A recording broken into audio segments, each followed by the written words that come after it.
All right, is there really life on other planets? NASA seems to think so. In fact, they're sure of it. In fact, although they haven't found it yet and they've been looking for quite some time, they have confirmed publicly they will prove it by 2025. AUT ecology professor Steve Pointing is here. He used to work with NASA. In fact, you still do work, Steve, with NASA. I still do, yeah. I still collaborate with them, and we've got a very active research program.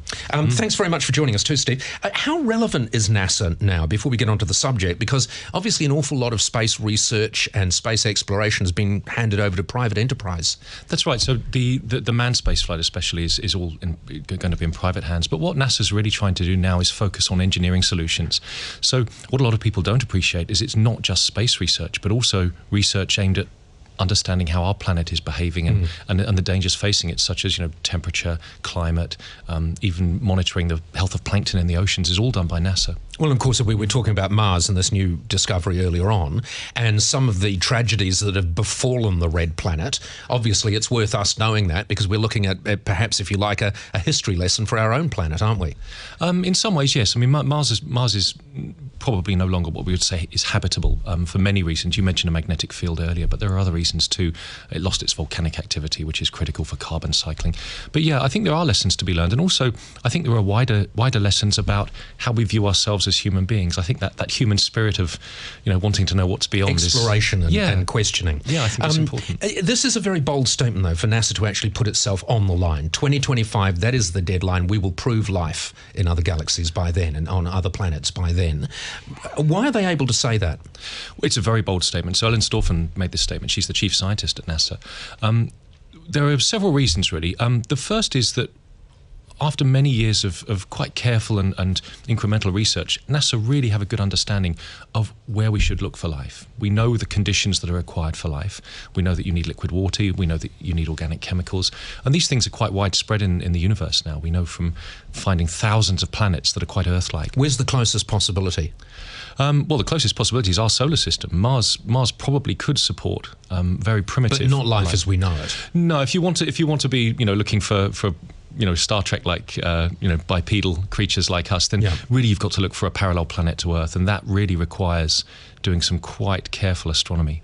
So we would be needing to go further afield. At the moment, there isn't one. We don't know of one at the moment. Yeah, and there's a bit of a paradigm here because I think Stofan's comments probably related to her desire to prove that life once existed on Mars. Right. I don't think that we can say for certain that we will find life in another galaxy until we are able to travel there, because you require proof, and that scientists don't like to make statements without proof normally. Yeah. So what we're talking about is the proof that life once existed, or perhaps best case scenario, things crawling around in the dust. Yeah, maybe not even crawling, Paul. It might be a bit of a disappointment. Statutory things in the dust. Yeah. Dust. Living dust. They'll be small and green, but they won't have arms and legs. They'll right. be like algae is probably our best bet. Is one of the points here finding something that would be habitable, an alternative place for the human race, obviously many, many decades down the track? Absolutely. This is one of the things that I think about quite a lot.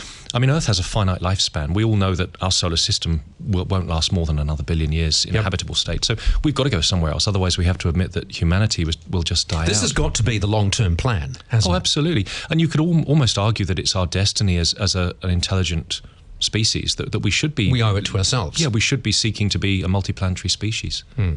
So it's part of the expansion of what we're doing now. Is there, what are the chances? Obviously this has been in the background of people's minds for decades. There is nothing on the horizon that would indicate any particular nook or cranny is worth investigating more, is there? Well, no, that's not really true.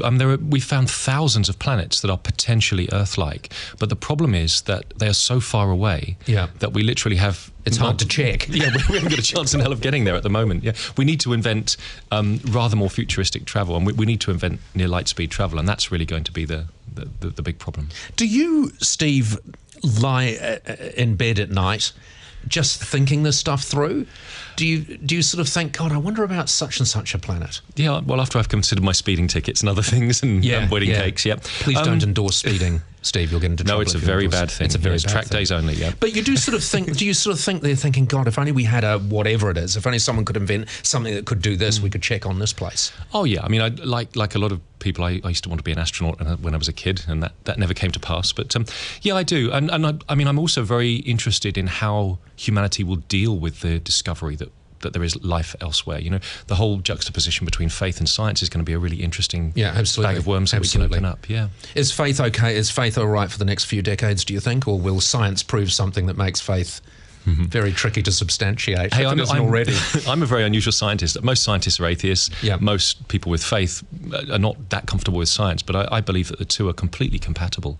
There's really no reason that they could be judged otherwise. And there's a great analogy, the boiling kettle analogy. You know, if you ask a scientist, you know, why is that kettle of water boiling? He'll say, oh, the water molecules are being excited, and once they reach the vapor pressure, the water's 100 degrees and you can do what you want. And then you ask a priest, why is that kettle boiling? And he say, well, you know, I'm thirsty and I want a cup of tea. So they're looking at the same problem with very different viewpoints. And I think that's where we'll come together. Interesting. I'm going to remember that analogy and tell it to people like it's my own. Steve, thank you very much for joining us.